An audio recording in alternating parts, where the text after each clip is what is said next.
পেরেছি। এই নিন মা জল। তুমি তো দেখছি এখন সবই শিখে যাচ্ছ আস্তে আস্তে। থ্যাংক ইউ মা। জট করে গিয়ে আবার টিভির রিমোটটা নিয়ে আসো তো, আমার সিরিয়াল শুরু হওয়ার সময় হয়ে গেল।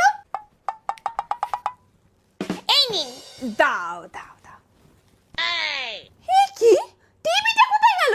আপনি যখন হাঁটতে গিয়েছিলেন না, তখন দুটো বাসনালি এসেছিল, তাদেরকে আমি টিভিটা দিয়ে এই রকম 5টা গামলা নিয়েছি। ও কি, তুমি এই টিভি দিয়ে বাসন নিয়ে নিয়েছো? তোমার কি মাথাটা খারাপ হয়ে গেছে নাকি? আমি যখনই আপনার ভালোর কথা চিন্তা করি, আপনি তখনই বলেন আমার মাথাটা খারাপ। টিভিটা বিলিয়ে দিয়ে তুমি আমার কি ভালোটা চিন্তা করলে শুনি? আপনিই তো বলেছিলেন যে পাশের পাড়ার পচার মা পুচকি কাকিমা টিভি দেখে মারা গেছিলেন, আর আপনি সারা দিন বসে টিভি দেখেন। আমি চাই না আপনার কিছু হয়ে যাক, তাই আমি টিভিটা দিয়ে দিয়েছি। ওটা টিভি দেখে মারা যায়নি,